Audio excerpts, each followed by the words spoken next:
Good morning, everybody. Welcome to Grand Rounds. Happy Tuesday morning. It's my honor this morning to introduce a very special guest speaker, Dr. Kenneth Copeland. Dr. Copeland is a very prominent and well-respected figure in my field in pediatric endocrinology.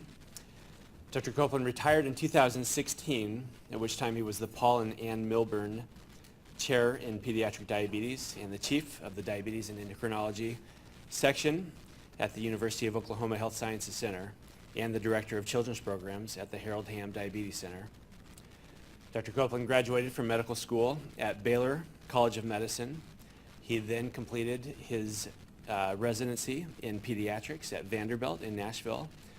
He then completed 2 fellowships in pediatric endocrinology, one at the University of Geneva in Switzerland and the other at the University of North Carolina in Chapel Hill.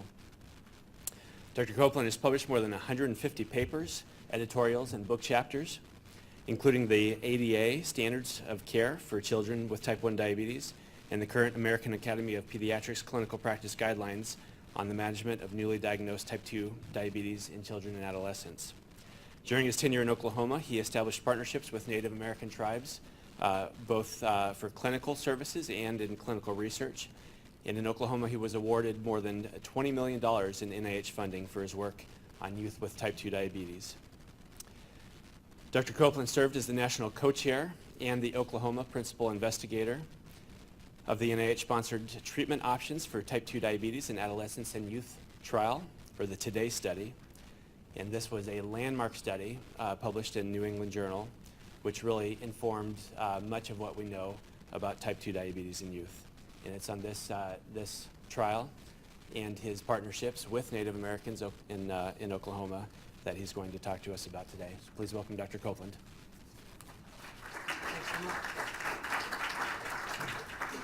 First of all, let me say how much I appreciate the hospitality and getting to know some good friends in my field and outside my field of pediatric endocrinology.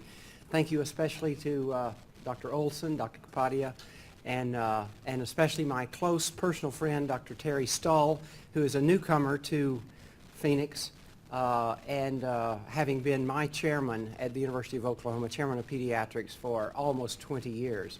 So you guys are awfully lucky to have him. I think he's flying beneath the radar screen, but he's a tremendous resource for you, I think, in many ways, both administratively, clinically, and education-wise. And especially now leading his research research lab investigations. So use him. Anyway, thank you so much for the hospitality and showing me around. It's great to be here in Phoenix. What I'd like to do today is share with you some of my experiences. First, the disclosure. I have nothing to disclose related to this presentation, but my objectives today will be to define both the unique and overlapping characteristics of type 2 diabetes in youth. This should be something of practical value to you because it's become, the more we know about type 2 diabetes in the youth, the more we realize we do not know. We will be drawing extensively from the Today trial that Dr. Olson was referring to, as well as the Search trial that many of you know in this room would know about the Search trial because Arizona has been such a key player to the Search trial, informing us about type 2 diabetes.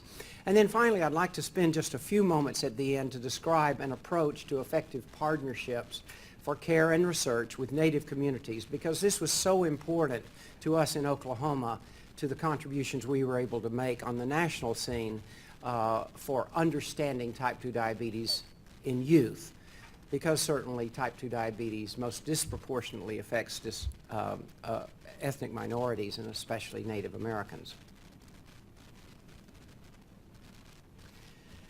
Now, probably your first day in med school or nursing school, you probably learned or heard about type 1 and type 2 diabetes. You learned about insulin-dependent or non-insulin-dependent diabetes. You learned about childhood diabetes or adult diabetes, the various names for the 2 most common forms of diabetes, later renamed for standardization, type 1 and type 2. And you probably learned they're pretty different diseases. One is children, one is adults. The other one is adults. One occurs rapidly with decompensation and needing, due to beta cell failure, needing insulin early. The other one, typically not, may be managed with oral medications. One is thin in children, one is obese. We all learned this dichotomy classification very early in medical school or nursing school that you see before you. This is, as you see, the classic classification of diabetes. So several questions arise, especially as it relates to youth. Number one, is this valid also for children and youth, or should it pertain only to adults? Is this classification still accurate today?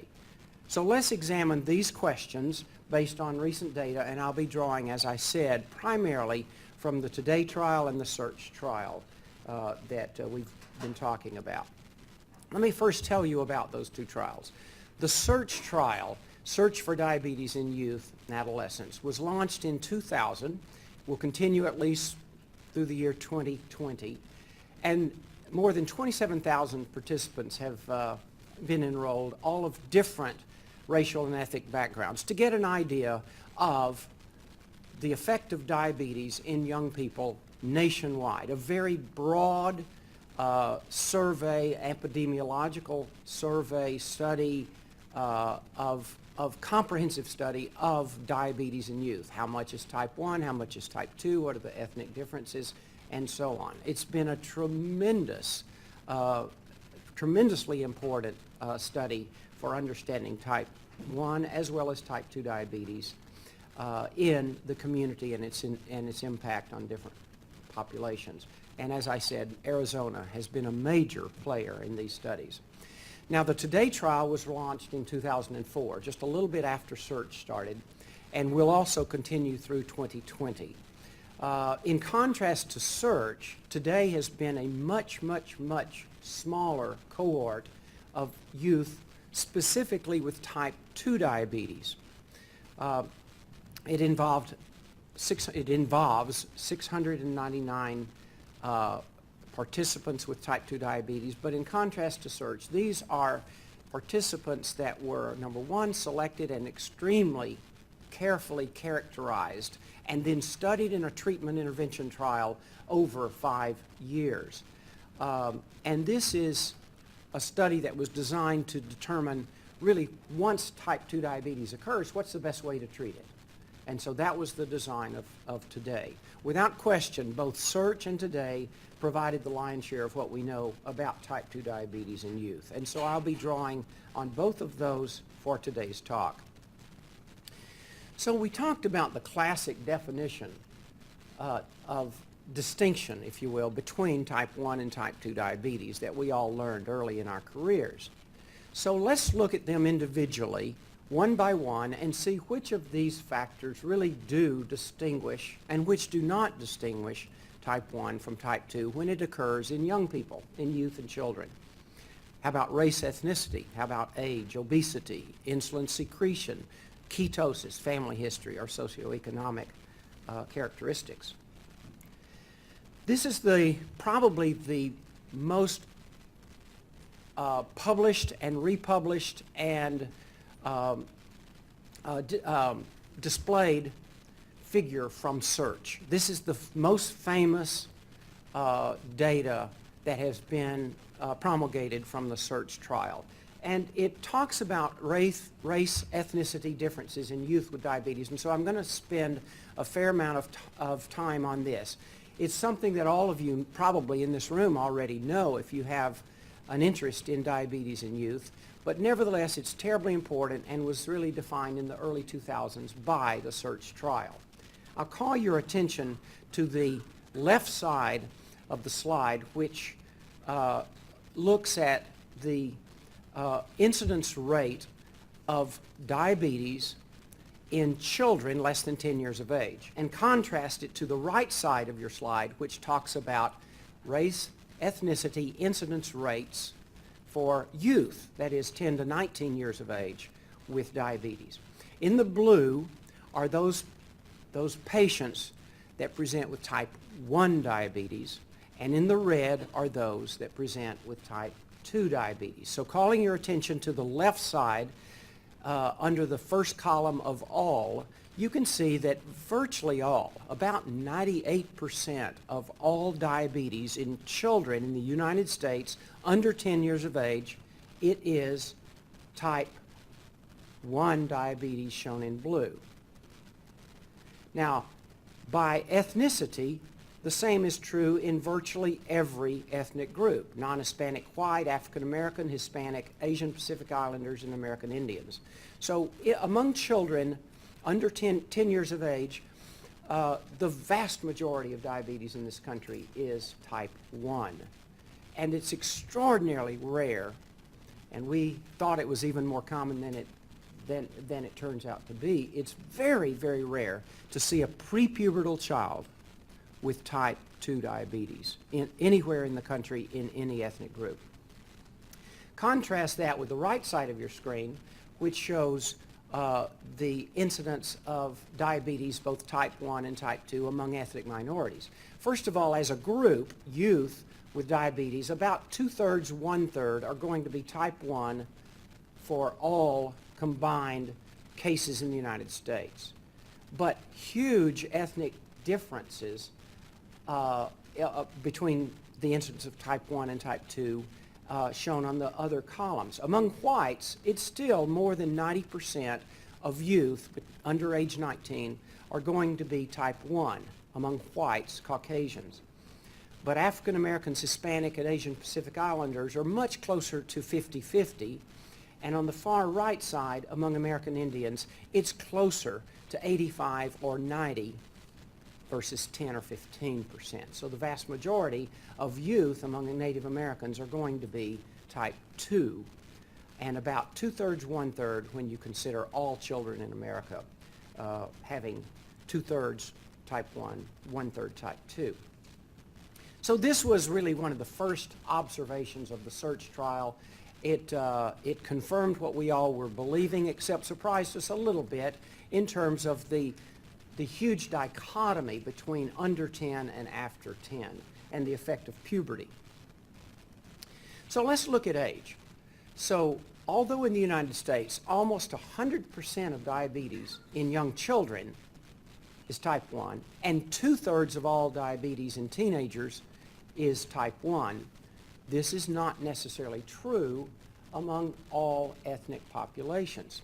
For example, in Chinese and Japanese youth, more than half of all diabetes is type 2. And these are there are differences in other places, particularly throughout Polynesia and the Asian Pacific Island areas. The vast majority will be type 2.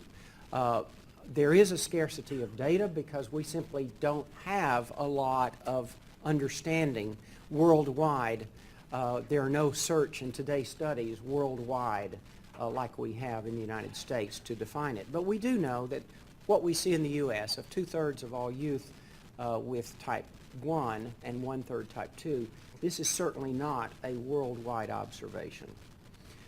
Now also, the effect of age, the TrialNet study that you may be familiar with, which really looks at relatives of children with type 1 diabetes, the TrialNet study has drawn blood among family members and looked at antibody positivity to define how many of the family members of children with type 1, how many are positive and therefore have the autoimmune process even if they are not showing diabetes yet. So the TrialNet study established that many adult relatives of children with type 1 diabetes are antibody positive. In other words, have much of the genetic and immunologic makeup of having type 1 diabetes. And some who develop type 1 diabetes of these relatives, discovered in TrialNet as antibody positive, may actually have latent periods of many months or even years between the detection of antibody positivity and the biochemical diagnosis of diabetes and then requiring insulin. And in fact, there are many adults that have remained antibody positive, discovered in TrialNet, that have remained antibody positive without diabetes for more than 10 years. So it can go on a long time. And this pertains also to one of the other distinguishing features that I mentioned, and that is the rapidity or of onset of clinical disease. There also is an increasing appreciation of something that we call LADA now, that is latent autoimmune diabetes of adults, probably reflecting much the same thing as an incubating antibody positive relative of a child with type 1 diabetes. So the conclusion is that, at least in the United States, type 1 diabetes is not confined to children, nor is type 2 diabetes confined, obviously, to adults. In fact, in certain parts of the world, most diabetes in youth is type 2 diabetes. So age, in fact, may not be quite as clear a distinguishing feature as we learned at one time. Now, what about obesity? Well, in the United States, virtually 100% of youth with type 2 diabetes are obese. Not completely, and in certain of the ethnically enriched groups that have such a high incidence of type 2 diabetes, there may be some diabetes among youth that are not obese, but the vast majority of youth with type 2 diabetes are obese. Whereas now we're discovering, due to the increasing prevalence of obesity among the general population of children, we're finding that about 25% of youth with newly diagnosed type 1 diabetes also are obese. And I'll be spending a little more time in some detail telling you about the experience of the antibody positive subjects diagnosed in today and their degree of obesity. Now, throughout Asia, especially the reported data are from Japan, Taiwan, and India, 15 to 50% of children with type 2 diabetes are not obese.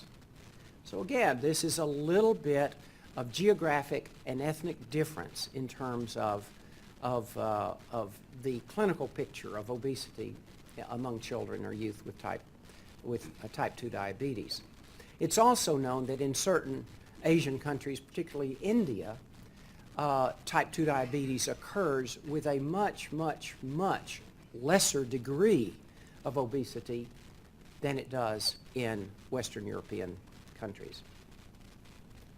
So the conclusion of obesity is that in the United States, due to the increasing prevalence of obesity in children, obesity is no longer a reliable factor for distinguishing type 1 from type 2, and may be even more the case in other parts of the world.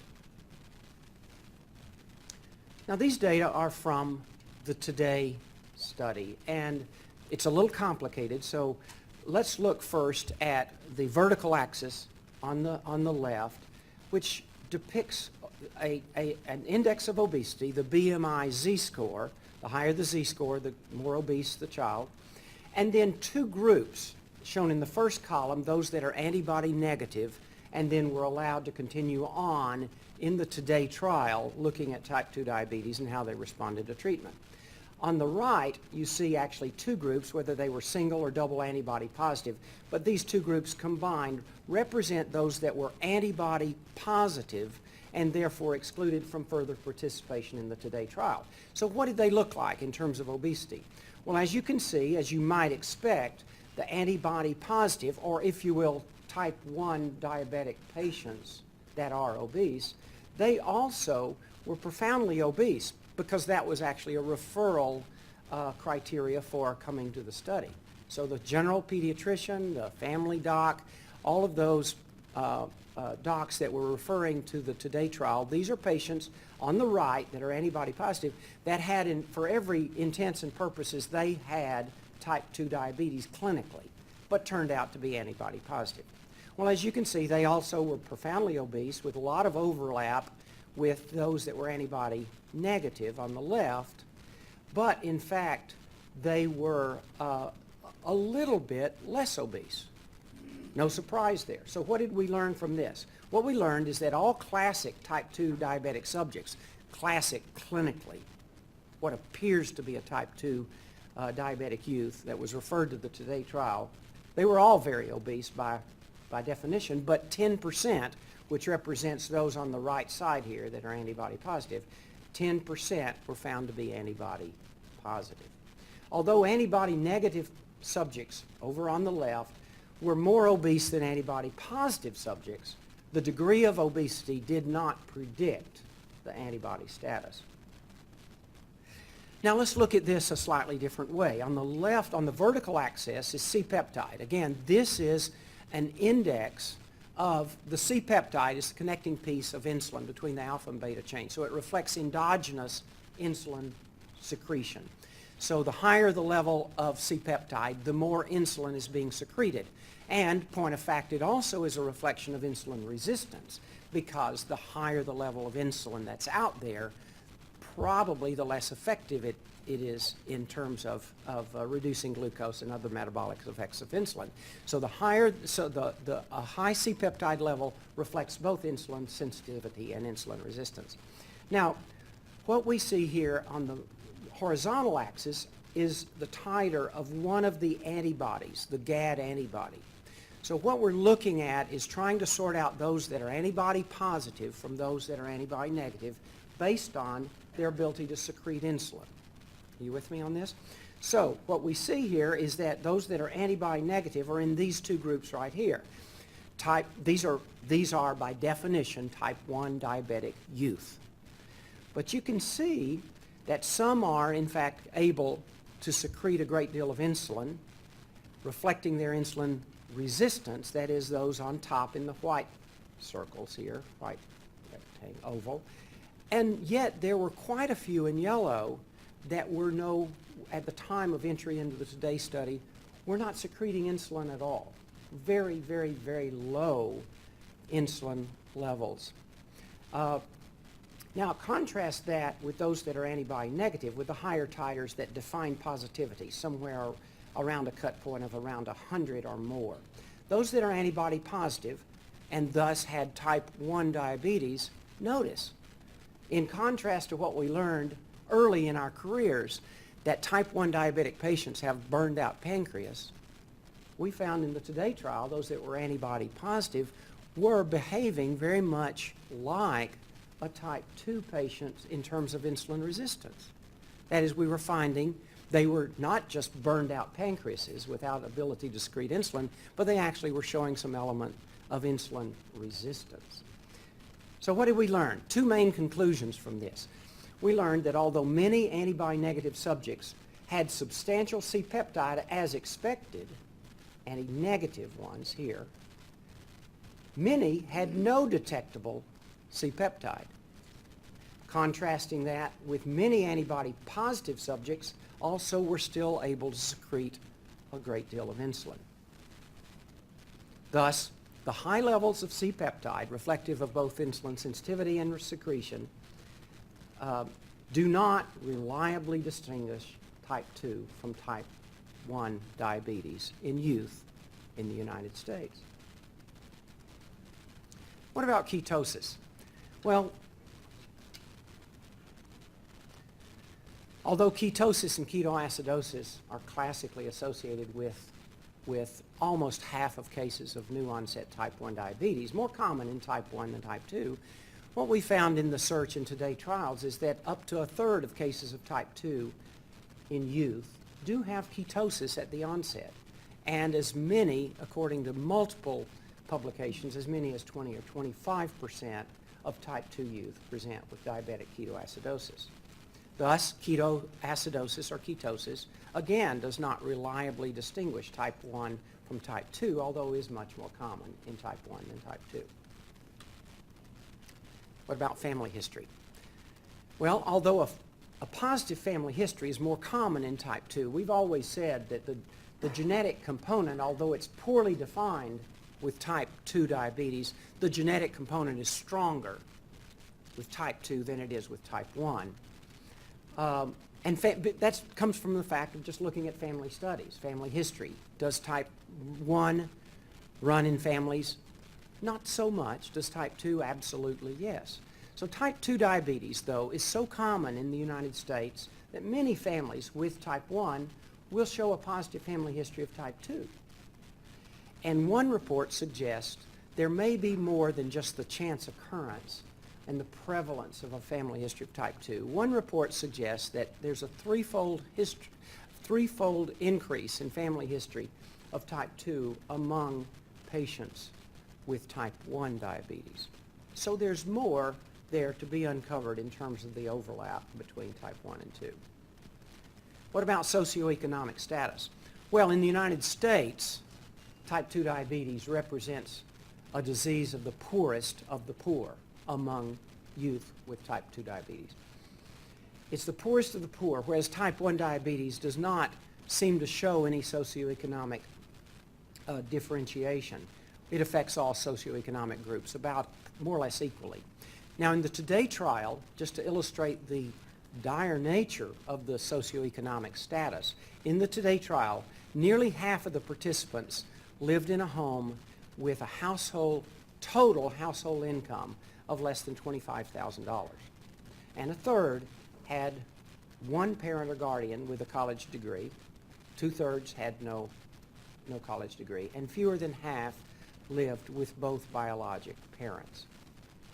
Now contrast this with other parts of the world. This is kind of interesting. In China and India, for example, on the limited data we have, we know that type 2 diabetes is a disease of the affluent. The more money they have as a family, the more likely their child is going to have type 2 diabetes. And remember, they get it earlier with less obesity as well. So in fact, it's quite a different disease in the rest of the world. But in the United States, type 2 diabetes is a disease of the poorest and most downtrodden of all socioeconomic groups. So let's now rethink this classification of diabetes, perhaps a bit differently than what we learned years ago. And I think this informs us of how, number one, type 2 diabetes may be different in youth than it is in adults, but secondly, it talks about how perhaps we need to think a little more clearly about such clear demarcations between type 1 and type 2 at all ages. So type 1 is usually childhood, but some are diagnosed well into adulthood. And we have discovered this through some of our more sophisticated laboratory testing, particularly with antibodies, HLA testing, genetics, and so on. Type 2 still is usually adults, but some are diagnosed in youth, but almost never before puberty. You know, every children's hospital in America takes some perverted pride in saying, hey, I've got a 4-year-old with type 2 diabetes. And, you know, we all do. I'll never forget having one during my residency at Vanderbilt in the 1970s. We had a 4-year-old Prader Willie that appeared to have type 2 diabetes. And of course, like someone was mentioning the other night, you bring every resident into the room and you take a look because this is something you may never see again. Well, in fact, it does occur. There are prepubertal cases of profound obesity in which you can see type 2 diabetes in children, but it's extraordinarily rare. Type 1 was felt to be a rapid course, but in fact, sometimes, as we mentioned through the TrialNet studies, it can be very, very long duration between first detection of antibody positivity and clinical disease. Whereas type 2 typically is a slow course, but we're finding if you have 10-year-olds that have it, it hasn't been incredibly slow. It hasn't been smoldering for 15 years. It can be more rapid than we realize. Type 1, usually thin, but the prevalence of obesity is likely reflective of what's going on among children in the general population with the increasing prevalence of obesity. Adults are usually obese. Youth are virtually always obese in the United States, but not so in other countries. Type 1 often presents with ketoacidosis, and in the United States, type 2, up to a third, will present with some degree of ketosis and a somewhat smaller percentage with actual DKA. Now, there are other distinguishing associated clinical findings that we haven't talked about but are worth mentioning here. Type 1 does clearly have an incidence, a higher incidence of other associated autoimmune diseases, especially things like hypothyroidism with Hashimoto's thyroiditis, celiac disease, vitiligo, and other autoimmune diseases, although rare, even adrenal insufficiency. Type 2 also has its associated clinical diseases, but they're an entirely different clinical pattern. They are, for example, polycystic ovary disease, especially among obese adolescent females, hypertension, triglyceride elevation, low HDL, all of which would contribute to now what we term the metabolic syndrome, as well as acanthosis reflective of insulin resistance with up to 90%. And then finally type 1, Caucasians predominate, at least in the United States, but really largely because of the fact that that they're still, even though we have a minority increase in terms of U.S. population, there are still more Caucasians presenting with type 1 than any other ethnicity in the United States. And it's not absolutely determined yet whether the incidence among Caucasians in Western Europe is higher than any other ethnicity. It's clear that certain countries in Western Europe, especially Finland and Sardinia and other countries, have a very, very high prevalence of type 1 diabetes, but comparative to other ethnic populations, there's a little bit less known. Whereas type 2, Native American, African American, Latino, Asian, and Pacific Islanders predominate. So perhaps it's time for us to rethink just a little bit the overlapping features. So if clinical features do not reliably distinguish type 1 from type 2 diabetes in youth, what is one to do? Well, should we do antibody tests on everybody? Well, that's a good question, and I wish we could. But the reality is probably not yet, not at least until antibody tests become more standardized, readily and rapidly available, and less costly.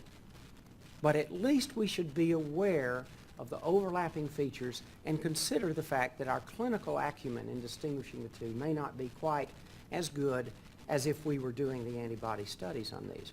How about this? Should we start insulin on everybody? Should we just assume that since 10% are going to be type 1, maybe we should just start insulin on everybody? That's a thought, and there actually are proponents that suggest that. But in fact, that's probably not a real good idea. Probably no. Start it at onset if there's ketoacidosis or an A1C is exceptionally high, and the current guidelines suggest higher than 9% A1C, start insulin. And in fact, expect those that turn out to be true type 2 diabetic patients, you can probably get them off of the insulin very, very quickly, very rapidly. And add insulin early to those who you started on an oral agent and whose glucose levels did not respond very, very rapidly. And I'm talking about within the first month of exposure to an oral agent and common sense diet and exercise.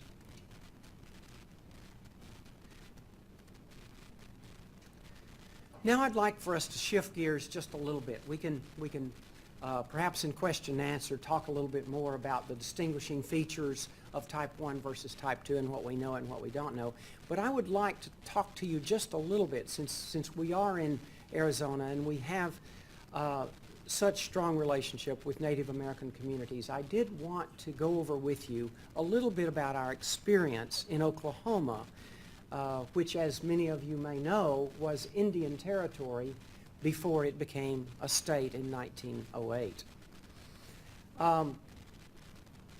First of all, I came to Oklahoma in 1999, and at that time, I felt like, shortly after we were starting the Today trial, I felt it was terribly important for us to engage Native Americans in the Today trial.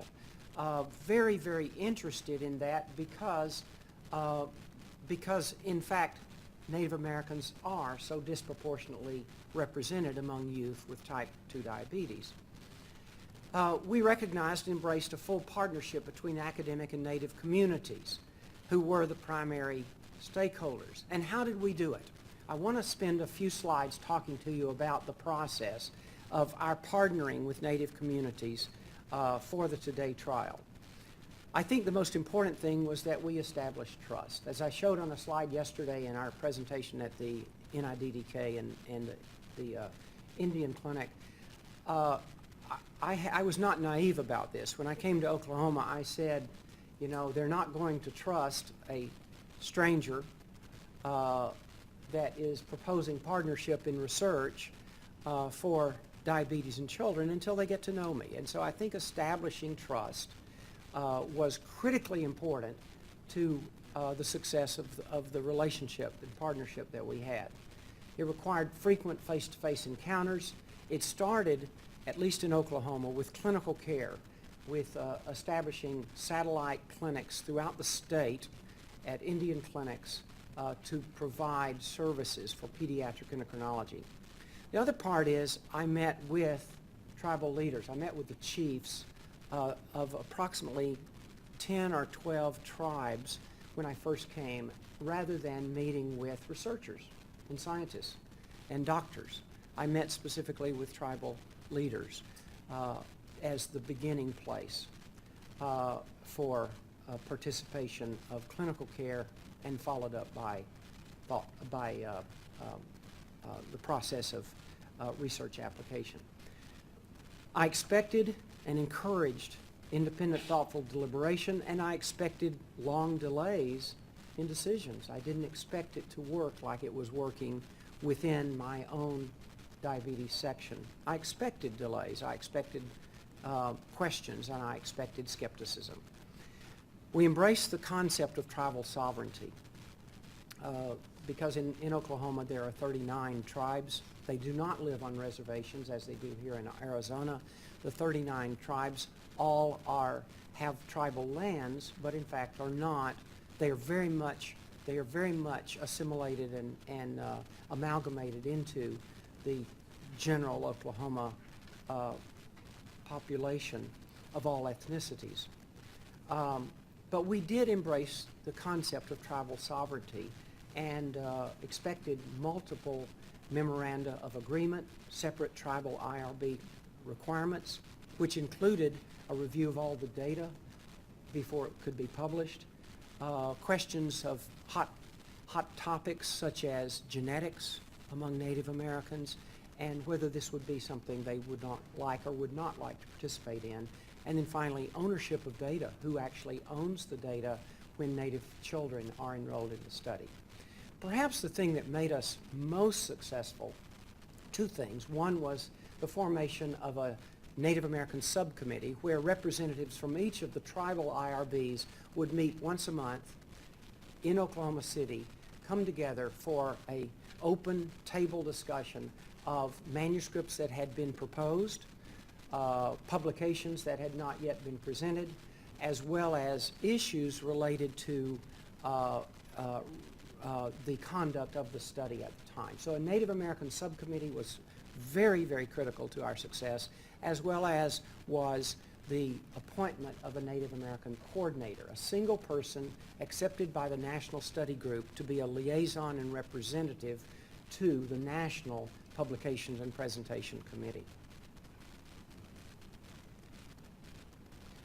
As I mentioned, and I mentioned in the previous slide, and I'll say a bit more, I came to Oklahoma in '99, and my interest had been in insulin and IGF resistance.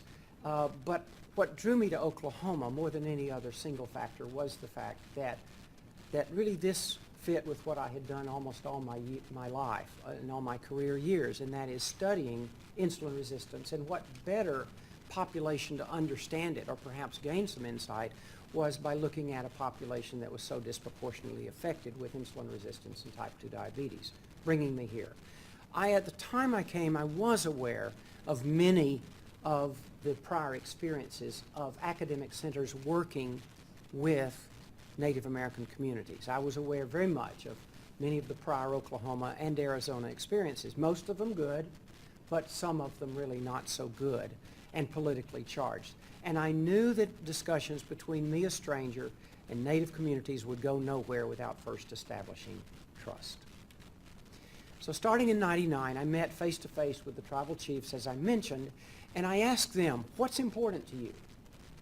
What do you if you had the research infrastructure, if you had the clinical infrastructure to meet the needs of your children, what's important to you? And all 10 or 12 of my tribal chiefs said exactly the same thing, and that is diabetes. We need help with diabetes. And what do you need? Well, we need actually access. We don't have the resources to send them all to Children's Hospital in Oklahoma City. We need access to care. And so the first thing we did was we set up clinics, as I mentioned, every Tuesday. I'd load everybody up into either a van or my team. I'll load my diabetes educators, my care providers. We'd load us up into a caravan vehicle or get on an airplane and go to one of the remote Indian clinics. And we did that between 2000 and to the present. It still continues, weekly trips to the Indian clinics.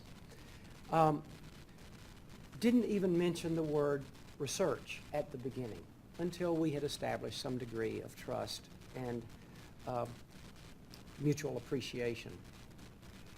But about 2 years after I came, we as a group of pediatric endocrinologists across the country were seeing type 2 diabetes develop among youth, and we realized we don't have any way to treat it. We have one approved drug, which is metformin, and we have insulin, but we really don't know how to treat type 2 diabetes. And so out of these discussions emerged the Today trial, the treatment options for diabetes in adolescents and youth. I knew immediately that I wanted to include our Native American partners.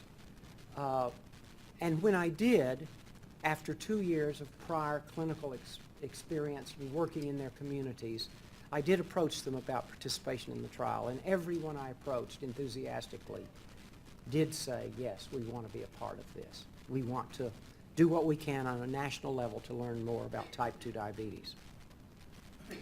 These were our partners, the Absentee Shawnee tribe, the Cherokee tribe, where am I? Here I am. Absentee Shawnee tribe, Cherokee tribe, Choctaw tribe, Chickasaw Nation, the Oklahoma City area Indian Clinic and Indian Health Service, along with partnering with the University of Oklahoma. Of all of the publications that have come out of the Today trial, and there now are approaching 75 or 80 publications, the one that I'm really the proudest of is the one that you see here, and I've extracted from that the general components with time of what transpires in establishing a relationship between academic communities and Native communities. The authors shown at the bottom of this publication, Jennifer Chadwick and Mary Daniel, were our first two Native American coordinators. Jennifer is Choctaw and Mary is Oneida. And all of the others represent the Native Americans that were participants on our Native American subcommittee and representatives from their IRBs. This particular publication, I'm so proud of it. And if you're interested in ever doing work with Native tribes, whether it's diabetes or some other topic, I believe this publication serves as a wonderful blueprint on how one can proceed. First, you establish a foundation, and you've got to establish that foundation on trust. And meeting face-to-face and looking people in the eye and shaking their hand is so important in establishing that trusting relationship. You identify what's important to them, and then agree on common goods. In my case, it was lucky because it was diabetes. That was their main concern, and it also was my particular interest. But you follow leads of what's important to them as well as what's important to you. You establish a strong infrastructure. You expect that there will be red tape. More and more tribes now across the country are developing their own institutional review boards. And your University of Arizona or Phoenix Children's or Arizona State IRB probably is not going to suffice. They certainly will expect that IRB approval from your local institution, but they probably will expect individual IRB review of their own separately. So expect delays. It's going to take a long time. Also lay out in the memoranda of agreement the kinds of things that are important, that are expected of each side of the partnership.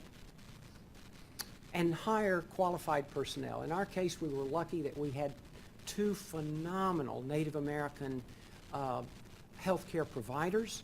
Mary went on to actually leave the field of medicine and become a lawyer, and she's a prominent lawyer in Oklahoma, dealing primarily with Native affairs. And Jennifer started out as a psychologist and, in fact, remains there at the study now as the Native American coordinator. We were lucky.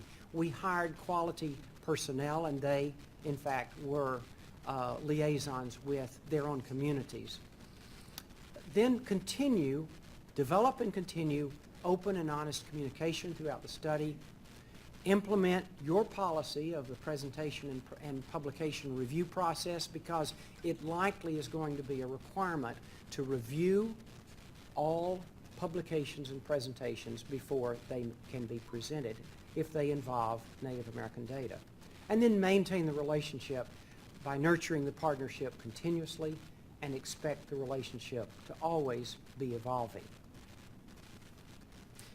Did I see a question here? It seems to me that the participation of the Indian Health Service was very good. Is that a correct observation, and so not? That's exactly right. And I think it has to do with the particular makeup of the Oklahoma Native community. Because in fact, the larger tribes and the wealthier tribes receive very little actual care or support through IHS. They receive IHS funding, but they do not receive services through the IHS, so they act as independent agents in Oklahoma, quite different from much of the rest of the country.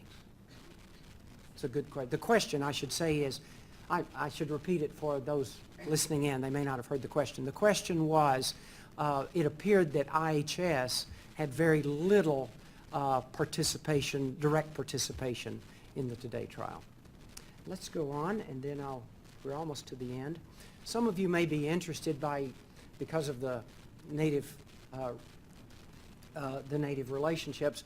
This just simply shows geographically where the participants came from, where the participants of the Today trial came from the state. And you can see here, I'll try to draw this for you, in purple, which were the Native Americans, you can see that they came from actually some of the more remote parts of the state. This one down here actually was 220 miles from Oklahoma City, or from Children's Hospital. And many of the others are scattered throughout the state of the purple stars. And it reflects the fact that Native Americans in Oklahoma, in contrast perhaps to Arizona, the Native Americans in Oklahoma live much, much less in the urban and much more in the remote rural parts of the state. Contrast that with the blacks, which are the blue stars, which are confined almost exclusively to Oklahoma City and Tulsa. Oklahoma City here in the center, and Tulsa in the upper right. And Caucasians, which are also mostly in the urban areas, but also somewhat scattered throughout the state. And Hispanics are very similar to the black in terms of where they came from, almost exclusively confined to the cities. These are patients that were screened with classic clinical type 2 diabetes, although not all of them were participants throughout the trial, because some, as I mentioned earlier, had antibody positivity or could not participate for some other reason. So in summary, the Today trial, along with the extraordinary data from SEARCH, has given us detailed and comprehensive understanding of type 2 diabetes in youth. These two trials have taught us that the clinical pictures of type 1 and type 2 are sometimes quite similar and overlapping. Clinicians must be alert to these similarities, especially in the classic type 2 obese youth, who may require insulin treatment early in the course.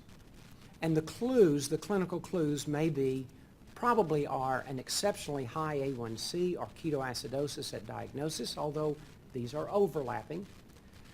The youth who does not respond quickly to oral agents, to metformin, and those who have who have a family history of type 1. This could be a clue that you're dealing with, really a patient that will require insulin early. Our experience with the Today trial in Oklahoma has taught us that to be most effective in working with Native people, researchers must respect the sovereignty of Native American tribes and realize there are no shortcuts to addressing the issues of study design, conduct, informed consent, and independent research review.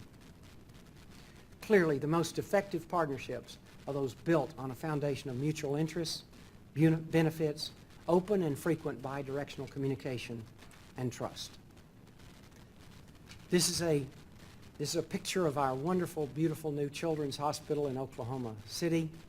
My former chair of pediatrics, who is now one of your community here, Dr. Stull, actually was instrumental in helping us build this great, great facility in Oklahoma, and we hope someday you'll all visit it. Thank you very much.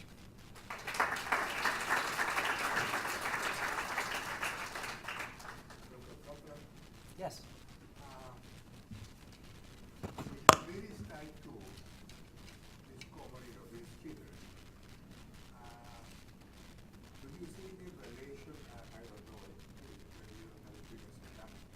Many mothers who are, they become diabetic during the pregnancy, and then on diet they go to normal. My daughter always had been thin, very thin, and she developed diabetes type 2 During pregnancy. during pregnancy. Now, they gave her insulin, and despite the fact that the antibodies were negative.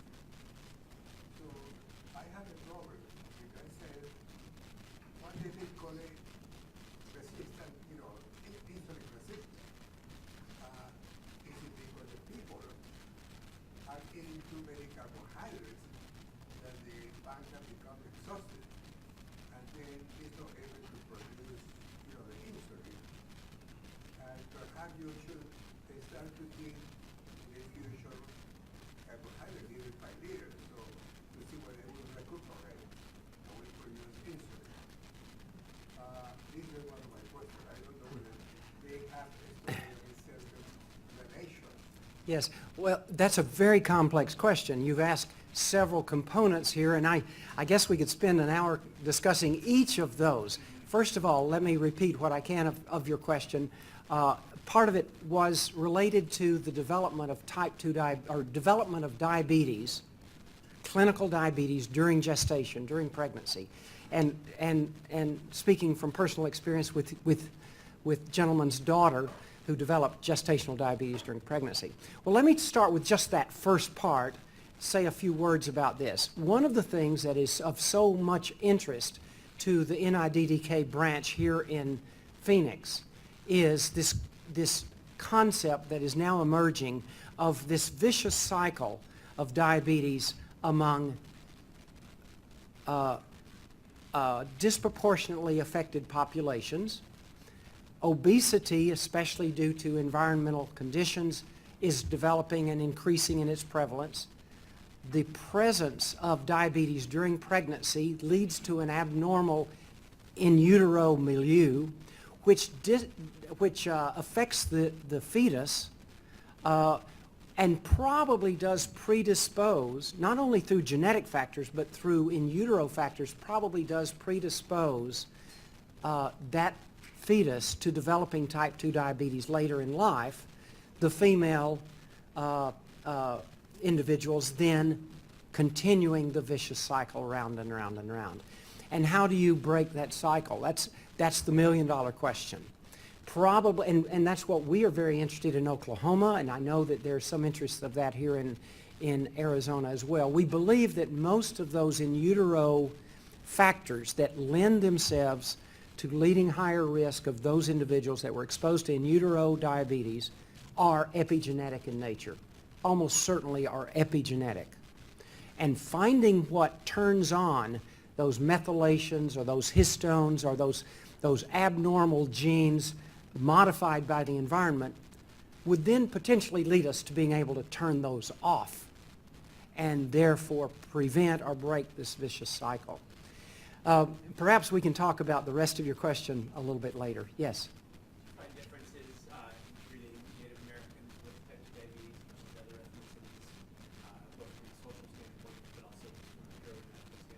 Yeah. What are the differences in, ethnic differences in what you offer to bring to the table clinically for treating type 2 diabetes among Native Americans? What are the differences? Well, for me, Micah, this is a very slow process of my acquiring that knowledge. It all relates to cultural sensitivity, in my opinion, and respecting of cultural respect of values. And in Oklahoma, our approach to this was that, first of all, a recognition that an Indian is not an Indian, is not an Indian, is not an Indian. All things do not apply. With 39 different tribes, there are 39 different cultures in Oklahoma. Totally different, with very, very, very differing cultural values. So when we started the Today trial, the very first thing we did was we required for their participation, we required of them to give us a seminar, an hour-long seminar of what is specific about their cultural differences from the white man in Oklahoma. And so every one of our participating tribes had to come in and do that, which allowed us to know that we